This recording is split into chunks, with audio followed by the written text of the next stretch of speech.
குறிஞ்சி நாடா திருவாளா சிவசக்தி மைந்தா ஒரு நாள் மரபாத ரொம்ப என்பில் ஒளி வீசி களியாட்டமாடும் தோழா பெருவாழ்வு தந்தரலும் ஈசா நேசா வள்ளியனை கண்பாறை தழுவி வாசா கற்றவரிடத்திலும் இனி மகளாய் பெற்றவரிடத்திலும் நான் பேரும் புகழும் எடுப்பதற்கு காரணமாயிருந்த அந்த பாலமுருகனை பணிந்து விட்டு பின்பு நான் பணியை தொடரலாமே. உட்காரலாம் எல்லாரும் அமைதியா, மழைதான் நின்றுச்சு. தூருதா? இதெல்லாம் ஒன்றும் பிரச்சனை இல்லையே. பல நாள் பாவத்தை தாங்கிடலாம், ஒரு நாள் புண்ணியத்தை நம்மளால தாங்க முடியாது. இது மாதிரி எவ்வளவு வெயில் அடிச்சாலும் சரி உசுனுக்கிட்ட எதாவது ஒண்ணு பண்ணிக்கிட்டாலும் நம்ம வேலையெல்லாம் நடந்துகிட்டு தான் இருக்கும். ஆனா சின்னதா ஒரு தூத்தல் போட்டுச்சுன்னு வச்சுக்கோங்களேன், துண்டக்கான முனியாகானது எந்த பக்கம்டா ஒதுங்க ஓடுவோம். அது மாதிரி மழை தானே தூருது, ஒன்றும் பிரச்சனை இல்லை, வாங்க உட்காருங்க. ஏத்தோ ஏத்தா பெண்கள், இந்த பெண்கள் நாடகமாக்க வர்றதே பெரிய விஷயமா இருக்கு, அதையும் இந்த மழை கெடுக்குது. ஏதா உட்காருங்க, அப்படியே உட்காருங்க, வர தள்ளிட்டேன்.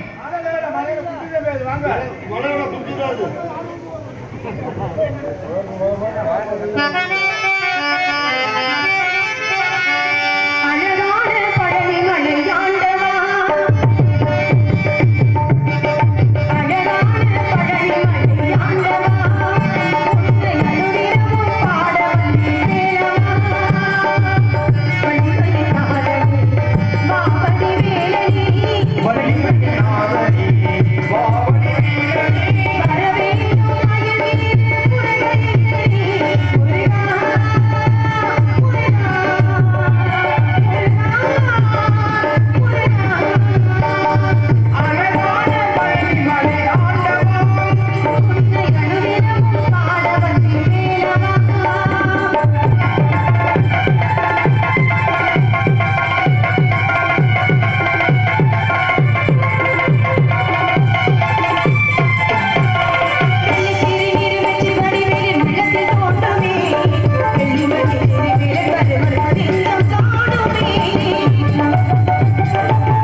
அழகான பழனி மலை ஆண்டவா, உன்னை அனுதினமும் பாட வந்தேன்.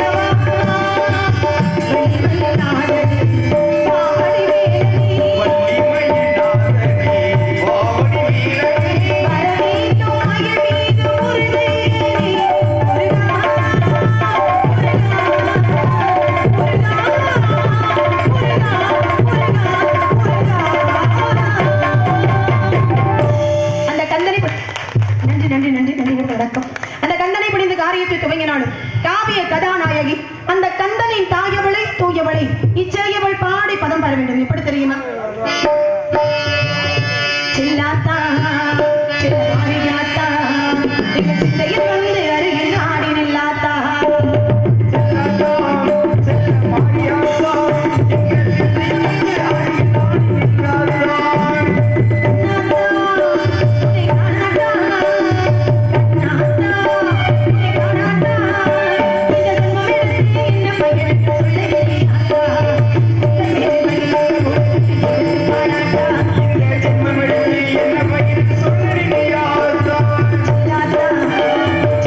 குறிஞ்சி, முல்லை, மருதம், நெய்தல், பாலை என்ற 5 வகையான நிலங்களிலே இடங்களிடம் குறிஞ்சிலும் இந்த குறிஞ்சிலத்தை ஆண்டு வந்து கொண்டிருக்கிற நம்பி தலைவன் என்னுடைய தந்தை. தாயின் பேர் நங்கை மோகினி. இறந்தந்தைக்கு 7 ஆண் குழந்தைகள் இருந்த போதிலும் ஒரு பெண் குழந்தையிலேன்னு சின்னதா மனசுக்குள்ள ஒரு ஏக்கம். எங்க அப்பாவுக்கு கிடையாது, பொதுவா எல்லார் வீட்லயுமே இருக்கக்கூடிய ஒரு ஏக்கம் தான். ஒரு வீட்டுல வரிசையா பொம்பளை பிள்ளையாவே பிறந்துகிட்டே இருந்தா அந்த வீட்டுல ஒரு ஏக்கம், ஒரு எதிர்பார்ப்பு இருக்கும். நமக்கு ஒரு ஆம்பளை பிள்ளை நல்லா இருக்கும் வீட்டை ஆள்றதுக்கு அப்படின்னு ஒரு ஏக்கம் இருக்கும். அதுவே ஆம்பளை பிள்ளையாவே பிறந்துகிட்டு இருந்தா ஆசைக்காக அழகுக்காக ஒரு பொம்பளை பிள்ளை நல்லா இருக்குமே அப்படின்னு தோணும். ஏன்னா இது உலக இயல்பான விஷயம். அது மாதிரிலாம் பிறந்தது 7 ஆண் குழந்தைகளா பிறந்த காரணத்தினால ஒரு பெண் குழந்தைகளை ஏக்கப்பட்ட எங்க அப்பா முருகப்பெருமானை வணங்க முருகப்பெருமானுடைய அருளால வள்ளிக்கொலைகளுக்கு இடையில் கடந்து எடுத்து வளர்த்து இது நாள் வரைக்கும் எந்த குறையும் இல்லாம எங்க அப்பா என்னைய வளர்த்துக்கிட்டு வராரு. எந்த குறையும் இல்லாம வளர்த்த எங்க அப்பாவுக்கு நான் ஏதாவது ஒரு குறைய வைக்கலாமனே? வைக்க கூடாது. இந்த பூலோகத்துல எத்தனையோ குழந்தைகள் தாய் தந்தை இருந்தும் கூட அனாதையா இருக்கிறாங்க. அப்படி இருக்கிற பட்சத்துல அனாதையாக இருந்த என்ன எடுத்து வளர்த்து இந்த அளவுக்கு பெரியலாக்கி இருக்காங்கன்னா அவங்களுக்கு எந்த குறையுமே வைக்க கூடாது. எந்த குறையும் வைக்க கூடாது அப்படிங்கிற எண்ணத்தினாலதான் இன்னைக்கு மிகப்பெரிய பொறுப்பு அப்பா என்கிட்ட ஒப்படைச்சிருக்காரு. பாசி பருப்பு, தோரம் பருப்பு, உளுந்தம் பருப்பு. இல்ல என்னை பார்த்தா எப்படி தெரியுது? மளிகை கடைக்காரப்புல மாதிரி தெரியுதா? பொறுப்பு, மிகப்பெரிய பொறுப்பு. காவலுக்கு போகணும் அப்படிங்கிற மிகப்பெரிய பொறுப்பு அப்பா என்கிட்ட ஒப்படைச்சிருக்காரு. நான் மட்டும்தான் காவலுக்கு போறேன்னா கூட சேர்ந்து வேற யாரும் வர்றாங்களா அப்படிங்கறதெல்லாம் தெரியல. அந்த ஆட்களை சந்திச்சாதான் யாரும் என் கூட வராங்க வரல அப்படிங்கிற விஷயத்தை எனக்கு தெரிஞ்சுக்க முடியும். அதுக்கு முன்னாடி காவலுக்கு போகணும். காவலுக்குலாம் போறதுக்கு முன்னாடி தெய்வத்தை வணங்கிட்டு போகணும். ஏன்னா தெய்வத்துடைய வழிபாடு இல்லாம எந்த ஒரு காரியமுமே நடக்காது. ஏன்னா ஒரு தெய்வத்துக்கே ஒரு காரியத்தை ஆரம்பிக்கிறதுக்கு முன்னாடி தெய்வத்துடைய வழிபாடு ரொம்ப முக்கியம். என்ன தெய்வத்துக்கே தெய்வத்துடைய வழிபாடு, மனிதர்களுக்கு தெய்வ வழிபாடு ரொம்ப முக்கியம். மனிதனால எதையும் செயல்படுத்த முடியாது. அதனால தெய்வம் ஒண்ணு இருந்தாத்தான் நம்மளை செயல்படுத்தி கொண்டு போக முடியும். ஆனா ஒரு தெய்வத்துக்கே இன்னொரு தெய்வத்துடைய வழிபாடு அப்படின்னா ஆமா ஏன் வணங்கணும், யாரு யார வணங்கணும் அப்படிங்கிற ஒரு வித்தியாசம் இருக்கு. எப்பேற்பட்ட தெய்வம் இருந்தாலும் சரி ஒருத்தரை வணங்கணும். ஒருத்தரை வணங்கிருந்தா எந்த ஒரு காரியம் இருந்தாலும் தொடங்கணும். பிரம்மா என்ன பண்றாரு, முதல்ல படைப்பு தொழில தொடங்கிட்டார். படைப்பு தொழில தொடங்கி இந்த மாதிரி உயிரினங்கள் எல்லாத்தையும் படைக்கிறார். இந்த உயிரினங்கள் எல்லாம் என்னாச்சு தெரியுமா? பேயா மாறி அவரையே துரத்த ஆரம்பிச்சிருச்சு. என்னடா அது, நம்ம படைத்த உயிரினங்களே அப்படி பேயா மாறி நம்மளையவே துரத்த ஆரம்பிச்சிருச்சு. என்ன காரணமா இருக்கும் அப்படின்னு தனக்கு படைப்பு தொழில் கொடுத்த சிவபெருமானிடமே போய் கேட்கிறார். யா படைத்த உயிரினங்களே அப்படி பேயா மாறி என்னையவே துரத்துது, என்ன காரணம் அப்படின்னு கேட்கிறார். இப்ப நான் உங்க எல்லார்ட்டையும் கேட்கிறேன், இப்ப நம்ம முதல்ல ஒரு விஷயத்தை ஆரம்பிக்க போறோம். ஒரு நல்ல காரியத்தை நம்ம தொடங்க போறோம் அப்படின்னாலே முதல்ல நம்ம யார வணங்கிட்டு ஒரு நல்ல காரியத்தை நம்ம தொடங்குவோம் தெரியுமா? சொல்லுங்க. விநாயகர் பெருமான் ஆதி முதற் கடவுள். நமக்கு மட்டும் கிடையாது, தெய்வங்களுக்குமே அவர் தான் ஆதி முதற் கடவுள் இல்லையா? அப்ப அவரை வணங்காமலே பிரம்மா படைப்பு தொழில தொடங்கிட்டார். அதனாலதான் படைத்த உயிரினங்கள் எல்லாமே பேயா மாதிரி அவரையே துரத்தக்கூடிய நிலை வந்தது.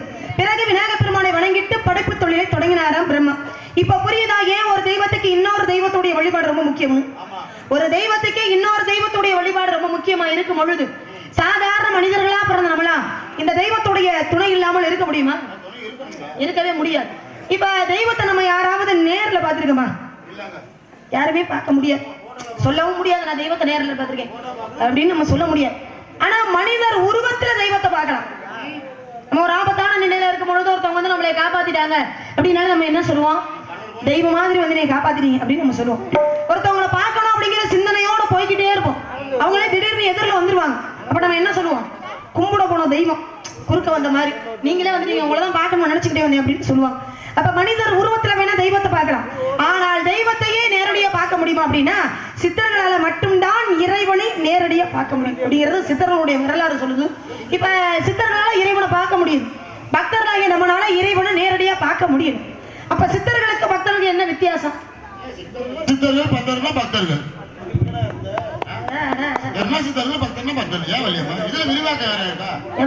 எங்க இருந்த நீ? இந்த தமிழ்நாட்டுல இந்த ஊர் ஓரத்துல கோரிக்குள்ள கடந்து வெளியே வந்துருக்கீங்க.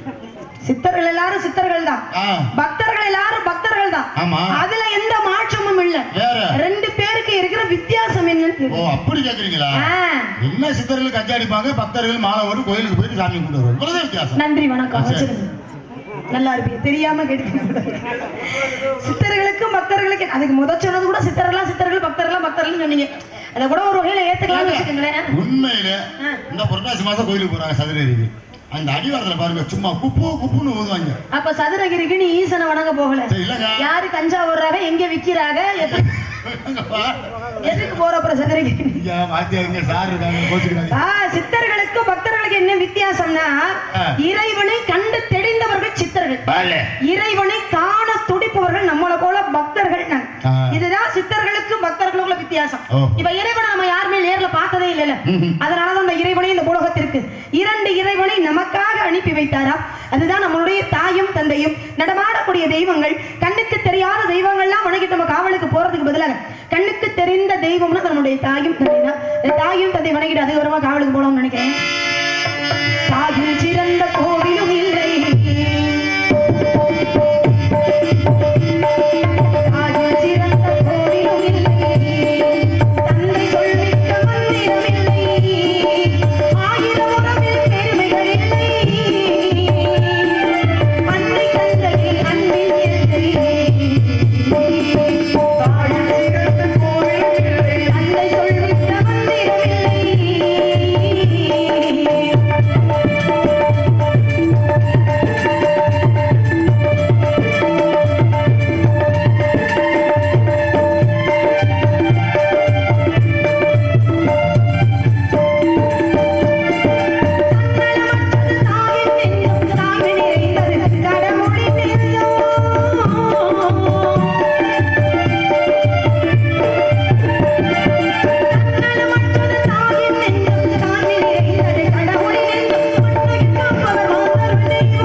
வணக்கம். எல்லாம் தாயும் தந்தையும் வணங்கிட்டு காவலுக்கு போகணும். இந்த பாடலுடைய முதல் வரியை கவனிச்சீங்கன்னா, தாயில் சிறந்ததொரு கோவிலும் இல்லை அப்படின்னு முதல் வரியை. இந்த பாட்டு எந்த படத்துல வரும் தெரியுமா? அகத்தியர் படத்துல. அகத்தியர் என்ற படத்துல உலகத்தை சமநிலைப்படுத்துறதுக்காக வரும்போது பாடக்கூடிய சந்திப்பார். ஒரு சின்ன பிள்ளையை சந்திச்சு வர்ற மாதிரி சீர்காழி கோவிந்தராஜன் ஐயா சந்திக்கும் போது இந்த பாடல் வரும். பூவை செங்குட்டனுடைய வரிகள்ல டி.கே. கலாம் அந்த பாடலை பாடியிருப்பாங்க. முதல் வரியே தாயில் சிறந்ததொரு கோவிலும் இல்லை அப்படின்னு பாடல் வரியை எழுதியாச்சு. இந்த பாடலுக்கு உண்டான பொருள் என்ன தெரியுமா? தாயில் சிறந்ததொரு கோவிலும் இல்லை அப்படின்னா தாய் தான் ஒரு கோவில் அப்படின்னு அர்த்தம். அவங்கள கும்பிட்டா எல்லாமே நடக்கும் அப்படிங்கிறதுக்கு அர்த்தம். எனக்கு ஒரு சின்ன சந்தேகம் இந்த பாடலுடைய முதல் வரியிலே. இப்ப தாய் வந்து கோவிலுக்கு ஒப்பிட்டு சொல்லியாச்சு. தாய் வந்து ஒரு கோவில் அப்படின்னு ஆச்சு. இப்ப கோவில்னு ஒண்ணு இருந்தா உள்ள தெய்வம்னு ஒண்ணு இருக்கணுமா இல்லையா? இப்ப நம்ம ஊர்ல கோவில் இருக்கு. என்ன தெய்வம்? சாமி வேணுகோபால் ஐயா உள்ள இருக்காங்க. வேணுகோபால் கண்ணன் கிருஷ்ணன் உள்ள இருக்கிறார் இல்லையா? அப்ப கோவில்னு ஒண்ணு இருந்தா உள்ள தெய்வம்னு ஒண்ணு இருக்கணுமா இல்லையா? அப்பதானே அது கோவில். தாய வந்து கோவிலுக்கு ஒப்பிட்டு சொன்னா அப்ப உள்ள இருக்கிற தெய்வம் யாரு?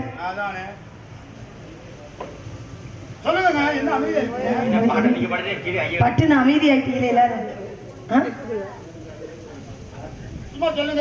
தெரிஞ்சதை சொல்லுங்க. சரி, அப்படியே கொஞ்ச நேரம் யோசிச்சுக்கிட்டே இருங்க. அடுத்து பாருங்க, தந்தை சொல்மிக்க மந்திரமில்லை. இப்ப ஒவ்வொரு தெய்வத்துக்கும் ஒவ்வொரு மந்திரங்களை வகுத்து வச்சாங்க இல்லையா? ஒவ்வொரு தெய்வங்களுக்கும் ஒவ்வொரு மந்திரங்களை ஒதுக்கிட்டாங்க. இப்ப சிவபெருமானுடைய ஆலயத்துக்கு போனோம் அப்படின்னா சிவனுக்கு உண்டான மந்திரம் என்ன சொல்லி கும்பிடுவோம்? நமச்சிவாய் அப்படிங்கிற பஞ்சாட்சர மந்திரத்தை சொல்லி நம்ம கும்பிடுவோம். அதுவே முருகனுடைய ஆலயத்துக்கு போயிட்டோம் அப்படின்னா சடாட்சர மந்திரம் சரவண பவ அப்படிங்கிற 6 எழுத்து மந்திரத்தை சொல்லி கும்பிடுவோம். அதுவே நம்ம வேணுகோபாலுடைய ஆலயத்துக்கு போயிட்டோம், பெருமாளுடைய ஆலயத்துக்கு போயிட்டோம்னா என்ன சொல்லி கும்பிடுவீங்க? ஓம் இங்க வந்துடும். ஏன்னா 8 எழுத்து மந்திரம் இல்லையா, அஷ்டாட்சர மந்திரம். ஓம் நமோ நாராயணா அப்படிங்கிற 8 எழுத்து மந்திரத்தை சொல்லி நம்ம கும்பிடுவோம். ஏன் அந்தந்த தெய்வத்துக்கு அந்தந்த மந்திரத்தை நம்ம சொல்றோம் தெரியுமா? இதெல்லாம் சொன்னாதான் தெய்வத்துடைய மனசை நம்ம குளிர்ச்சிப்படுத்தி சாந்தப்படுத்த முடியும். எந்த அளவுக்கு தெய்வத்துடைய மனசை நம்ம குளிர்ச்சிப்படுத்தி சாந்தப்படுத்துறோமோ தெய்வம் நமக்கு ஏதாவது ஒரு பலனை கொடுக்கும் அப்படிங்கிற ஒரு எதிர்பார்ப்பு தானே. இந்த எதிர்பார்ப்புல தானே நம்ம இதெல்லாம் செய்யறோம். ஆனா இந்த மந்திரங்கள்லாம் சொல்லணும் அப்படிங்கிற அவசியமே கிடையாது. அப்பா சொல்ற வார்த்தைகளை கேட்டாலே போதும். இந்த மந்திரத்தெல்லாம் சொன்ன பலன் நம்மளை வந்து சேரும். ஆனா இப்பெல்லாம் யாரு அப்பா பேச்ச கேட்டு நடக்கிறது சொல்லுங்க பாப்போம். யாராவது அப்பா பேச்ச கேட்கிறோமா? ஒருத்தரும் கேட்கறது கிடையாது. ஆமா, அப்பா பேச்செல்லாம் கேட்கணும். ஏன்னா அம்மாங்கிறவ கூட என்னைக்காவது ஒரு நாள் நம்ம கிட்ட அவ கஷ்டத்தை சொல்லி காமிச்சிருவா. என்ன, நீ படிப்புக்கு பணம் கட்ட பணம் இல்லாம காதுல மூக்குல கிடக்கிறதெல்லாம் கலட்டி அடகு வச்சு அப்படி எவ்வளவு கஷ்டப்பட்டு படிக்க வச்சேன் தெரியுமா அப்படின்னு அம்மா சொல்லி காட்டிடுவா. ஆனா அப்பா என்னைக்காவது தான் பட்ட கஷ்டத்தை பிள்ளைகள்கிட்ட சொல்லி பார்த்திருக்கீங்களா? அப்பா மட்டும் சொல்லவே மாட்டார். நம்மளோட கஷ்டம் நம்மளோட போனாலும் பரவாயில்ல, நம்ம பிள்ளைங்க கஷ்டப்பட்ட கூடாது அப்படின்னு நினைக்கிற ஒரு தெய்வ பிறப்பு அவங்கள. கடைசி வரைக்கும் அவங்களுடைய கஷ்டத்தை சொல்லவே மாட்டார். ஆனா அப்பா வந்து நம்ம கண்ணுக்கெல்லாம் எப்படி தெரிவாரு? எதிரி மாதிரி தெரிவார். 10 வயசா இருக்கும்போது ஒரு பையன் சொல்லுவான், எங்க அப்பா தான் எனக்கு கதாநாயகன் தான். அதே பையன் 20 வயசு ஆகும்போது என்ன சொல்லுவான், எங்க அப்பா தாங்க எனக்கு முதல் வில்லனே, சும்மா வீட்டுக்குள்ள கடந்துட்டு நொய் நொய்னு எதையாவது பேசிக்கிட்டே இருக்காங்க அப்படிம்பாங்க. அடுத்து ஒரு 40-45 வயசாகி அவனுக்கு ஒரு கல்யாணம் ஆகி அவனுக்குன்னு ஒரு புள்ள வரும் பாருங்க. அப்பதான் அந்த அப்பா பட்ட கஷ்டம் என்னன்னு தெரியும். அப்ப எங்க அப்பா எவ்வளவு கஷ்டப்பட்டாலும் என்னை ராஜா மாதிரி வளர்த்தாரு அப்படின்னு சொல்லுவான். எப்ப 40 வயசுல அவனுக்கு கல்யாணம் ஆகி அவனுக்கு புள்ள இருக்கும் போது. அது மாதிரி அப்பாவுடைய பேச்செல்லாம் கேட்கணும். அப்பாவுடைய பேச்சை கேட்டு இடது காவலுக்கு வந்திருக்கேன். காவல் யாருக்காக அப்படின்னா முருகப்பெருமானுக்காக காவல். முருகப்பெருமானுக்காக காவலுக்கு போகணும்னு அப்பா என்கிட்ட சொல்லியிருக்காங்க. இந்த முருகப்பெருமானுக்கு காவலுக்கு போகணும்னு சொன்ன உடனே ஏன் தெரியுமா சம்மதிச்சேன்? அதுல ஒரு மிகப்பெரிய காரணம் இருக்கு. அதுல ஒரு சுயநலம் கலந்த ஒரு பொதுநலம் இருக்கு. பொதுநலம் அப்படின்னா அடுத்தவங்களுக்காக ஒரு விஷயத்தை நம்ம செஞ்சோம் அப்படின்னா அது பொதுநலம் இல்லையா? ஆமா, எங்க அப்பா வந்து காவலுக்கு போமா அப்படின்னாரு, அதுக்காக நான் காவலுக்கு வந்திருக்கேன். அது வந்து பொதுநலம். சுயநலம்னா நமக்காக ஒரு விஷயத்தை செஞ்சுக்கிட்டோம் அப்படின்னா அதுக்கு பேரு சுயநலம். முருகனுக்காக காவல், அந்த முருகனைத்தானே நான் காதலிக்கிறேன்.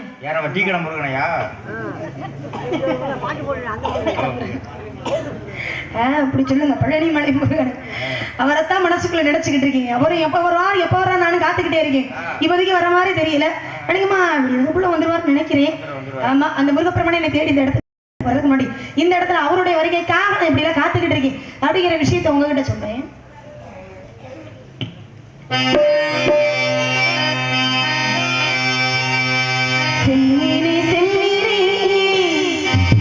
உங்கிட்ட சொன்னேனே செவ்வந்தி பொண்ணுக்கு சிங்கார கண்ணுக்கு கல்யாண மாலை கொண்டு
இப்படியெல்லாம் அந்த முருகப்பெருமான மனசுக்குள்ள நினைச்சுக்கிட்டு இருக்கேன். இப்படியெல்லாம் நினைச்சுக்கிறது என்ன பிரயோஜனம்? ஒரு பிரயோஜனமும் கிடையாது. நான் மட்டும்தான் அவரை காதலிக்கிறேனே தவிர அவரு என்னைய காதலிக்கிறாரு என்ன அப்படிங்கிற விஷயமே எனக்கு தெரியாது. இது ஒரு வகையான ஒருதலை காதல். இது எப்ப இருதலை காதலா மாறும்னே தெரியல. நீங்களாம் நினைக்கிற மாதிரி சாதாரணப்பட்ட காதல் என்னுடைய காதல் கிடையவே கிடையாது. உண்டான காயம் எங்கும் தன்னாலே மாறி போன மாயம் என்ன பொன்னாடி பொன்னாடி என்ன காயமான போதும் என்னை தாங்கி அந்த நீரை தாங்காது செவீரி அந்த காதல் என்ன சொல்லாமல் அழுவி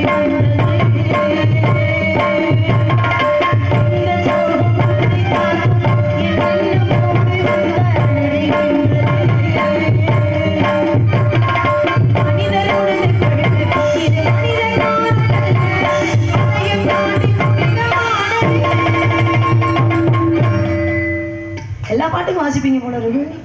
அவர் பாட்டுக்கு வாசிப்பாரு. அப்பேற்பட்ட காதலினுடைய காதல் சாதாரணப்பட்ட காதல் இல்லைன்னா மனிதர் உணர்ந்து கொள்ள இது மனித காதல் அல்ல. அதையும் தாண்டி தெய்வீகமான காதலினுடைய காதல். அந்த தெய்வீகமான காதல் எப்பேற்பட்ட காதல் அப்படிங்கறத எடுத்து சொல்றேன்.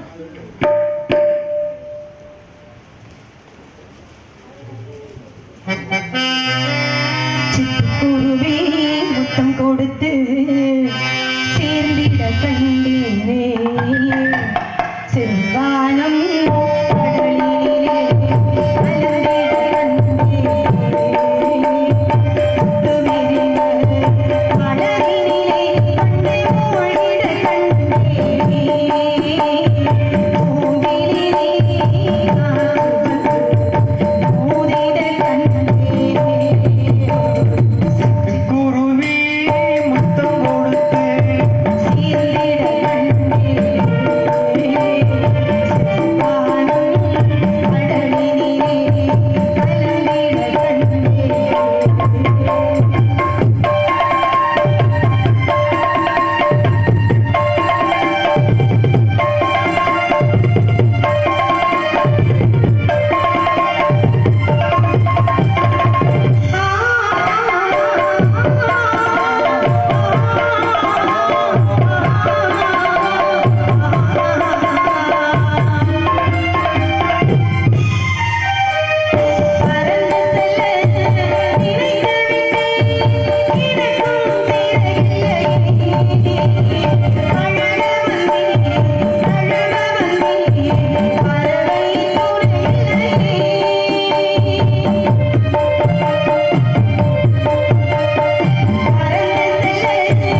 நன்றி நன்றி நன்றி நன்றி வணக்கம்.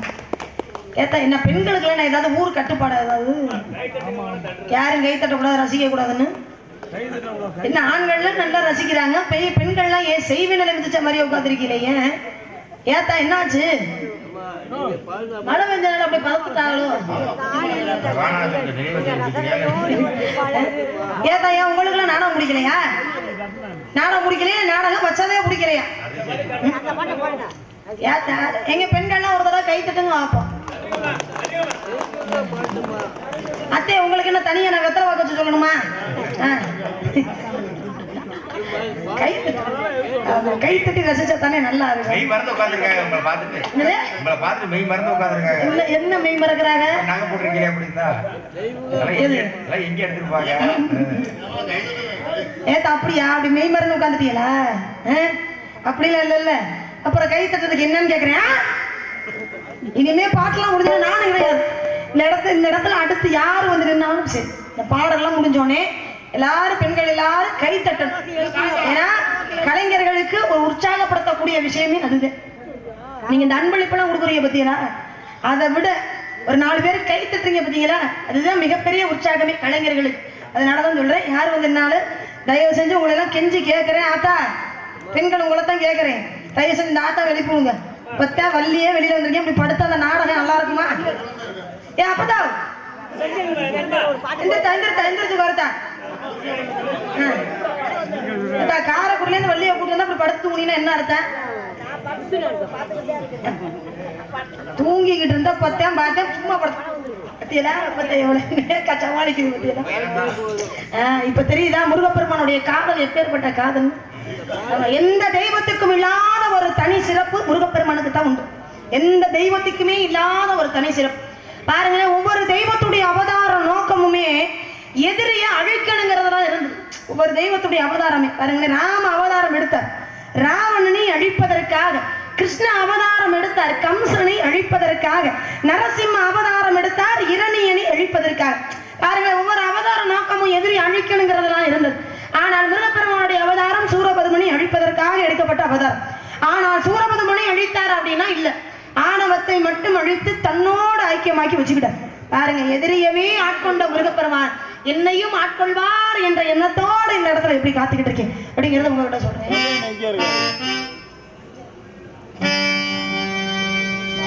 ஜானகி தேவி ராமனை தேடி இருவிழி வாசல் திறந்து வைத்தார்.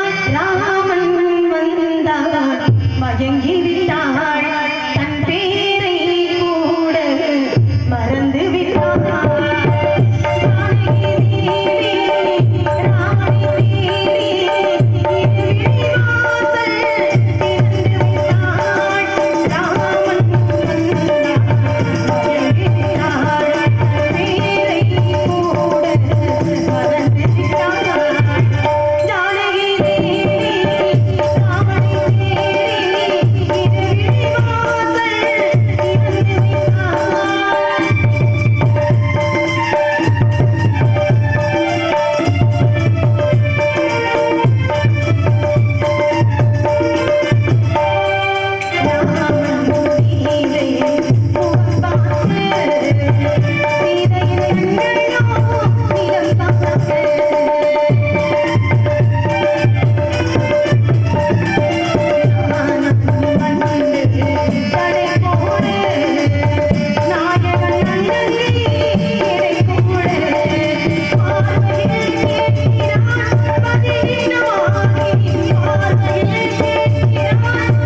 அருமையான பக்கமலம். ஒரு நாடகம் நல்லா சிறப்பா அமையணும்னா பக்கமலம் தான் ரொம்ப ரொம்ப நன்றிமா. பக்கமலம் இருந்தா தான் நாடகம் நல்லா சிறப்பா அமையும் அப்படின்னு நீங்க எல்லாரும் நினைச்சுக்கிட்டு இருக்கீங்க. இருங்க, ஏன் அவசரப்படுறீங்க? பக்கமலம் மட்டும் நல்லா இருந்துட்டா போதுமா? அதுக்கு தகுந்தாற் போல ஒளிபெருக்கி வரணுமா? வேணும். அருமையான ஒளிபெருக்கி சிவா சிவா ஒளிபெருக்கி உள்ளூர் ஒளிபெருக்கியா? அப்படியா? சிவா ஒளிபெருக்கி. அந்த ஒளிபெருக்கிக்கு முதல் பணிபுரியும் அருமை அன்னார் அவர்களுக்கு இடது சார்பாக நான் சார்ந்த கலைக்குழுவின் சார்பாகவும் நன்றி நன்றி நன்றி கண்ட வணக்கம். ஆமா, இந்த ஒளிபெருக்கி எப்படி இருக்கிறது பிரச்சனை கிடையாது. அதுல உட்காந்து செயல்படுத்துறாங்க பாத்தீங்களா, அதுதான் விஷயமே. அதாவது நடிகர்கள் வந்து நின்னா அண்ணே பேச குறைங்க, சார்பு வைங்க, கெயின் வைங்க, எக்கோ போடுங்க, வாலி மேத்துங்க அப்படின்னு ஏதாவது ஒன்று சொல்லிக்கிட்டே தான் இருப்போம். என்ன அதுக்கெல்லாம் முகம் சுழிச்சா இங்க கதை நடக்காது. இந்த அப்படி உட்கார்ந்து சிரிச்ச முகத்தோட அழகா நம்ம என்ன சொன்னோம் அப்படியே சொன்னோடனே ரொம்ப சிரிக்கிறாரு. என்னன்னு அவரை நான் மாப்பிள்ளையா பார்க்க வந்திருக்கேன். அருமையான ஒளிபெருக்கி. ஆனா ஒளிபெருக்கி நல்லா அமைஞ்சுட்டா போதுமா? ஏற்கனவே மழை பெஞ்சு நாரத்தை கெடுக்கிற மாதிரி பண்ணிக்கிட்டு இருக்குது இல்லை நீ வேறப்பா. ஆமா, அருமையான ஒளிபெருக்கி. ஆனா ஒளிபெருக்கி நல்லா இருந்தா பத்தாது. இதுக்கெல்லாம் தகுந்தார் போல பார்க்கிற மக்கள் நம்மளை பார்த்து ரசிக்கணுமா இல்லையா? அவங்க ரசிச்சா தானே நமக்கு ஒரு ஆர்வமா இருக்கும். எல்லா ஊர்லயும் நம்ம வெளியில வந்தோன்னே சொல்லுவேன், எல்லாரும் போய் கை தட்டுங்க அப்படின்னு நான் சொல்லுவேன். ஆனா நம்ம ஊர்ல அப்படிலாம் சொல்ல வேண்டிய அவசியமே இல்லை போல இருக்கு. நல்ல அழகான முறையில கை தட்டி நல்லா ரசிச்சுக்கிட்டு இருக்காங்க அருமையான ரசிகர்கள். அதுலயும் இந்த பகுதியில இந்த மேடையில எனக்கு ஒரு வாய்ப்பினை வழங்கிய அன்பு கிராமத்தர்களுக்கும் விழா கமிட்டியாளருக்கு அருமையப்பா பிசி வீரமுத்து அப்பா அவர்களுக்கு எனக்கு சார்பாக நன்றி நன்றி நன்றி கிடந்த வணக்கம். ஆமா, அருமையான ரசிகர்கள், நல்ல ஒளிபெருக்கி, நல்ல பக்கமேளம், அதுக்கெல்லாம் தகுந்தார் விதத்துல நல்ல முறையில நடிகர்களை நல்லபடியா தேர்ந்தெடுத்து போட்டிருக்காங்க. நாடக அமைப்பு அப்பா தானே அருமையப்பா பிசி வீரமுத்து அப்பா அவர்கள் நாடகத்தை சிறப்பாக அமைச்சிருக்காங்க. நாடகத்தை அமைத்த அருமை அப்பா அவர்களுக்கு எங்கள் கலைக்குழுவின் சார்பாக நன்றி. படியளக்கும் பகவான் காலையில அவர் கையில தான் நம்மளாம் சம்பளம் வாங்கினேன். அதனால அப்பைக்கப்பா ஒரு பேரை அடிக்கடி பயன்படுத்திக்கிட்டே இருக்கணும்பா. அப்பதான் காலையில ஒரு 100-200 சேர்த்து கொடுப்பாரு. அதனால நன்றி நன்றி நன்றி வணக்கம். இன்னைக்கு தான் உண்மையிலே மனசுக்கு திருப்தியா எல்லாமே நல்ல சிறப்பா அமைஞ்சிருக்கு எல்லாமே. ஆமா, ஏற்கனவே ஞாபகம் சொன்னீங்க, புரியல. பக்கத்துல வந்திருந்தீங்களா? அப்படியா? அப்படியா? இந்த பாட்டு பாடணுமா? அப்படியா? சரி, எடுதண்டானடி பிள்ளையிலே அதை பாட வந்தேன் அவள் எல்லையிலே.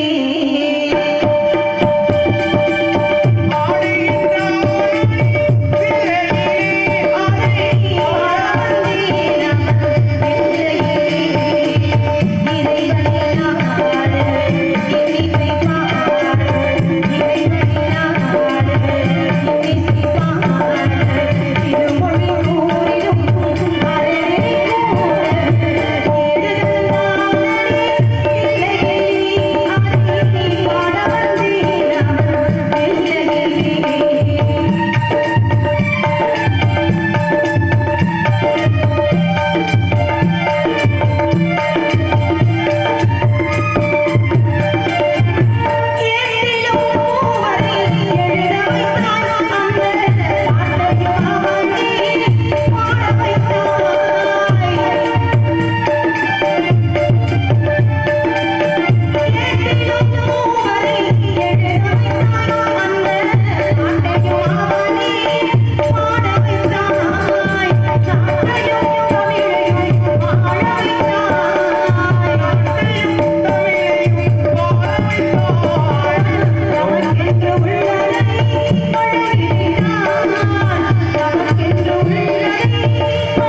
ராஜராஜன் படத்தில் அருமையாக அந்த ராஜராஜ சோழனுடைய தஞ்சை பெரியவர்களுடைய பாடல் அருமையாக பாடிட்டாங்க. அந்த இசைகளை பாடுறது ரொம்ப கடினம் இருந்தாலும் இவங்க அருமையாக அதே மாதிரியே பாடிட்டாங்க. அதை பாராட்டி வேணுகோபால பெருமாளுடைய அனுக்கிரகமாக 200 ரூபா வழங்கப்படுகிறது. அன்பளை கொடுத்து புதைப்படுத்தி அன்புள்ளதற்கு என் சார்பாகவும் நான் சார்ந்த கலைக்குழுவின் சார்பாகவும் நன்றி நன்றி நன்றி நன்றி.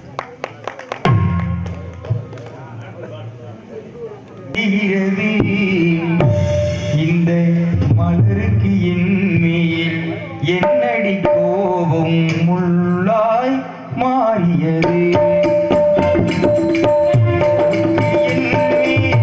என்னடி கோபம் முள்ளாய் மாறியது.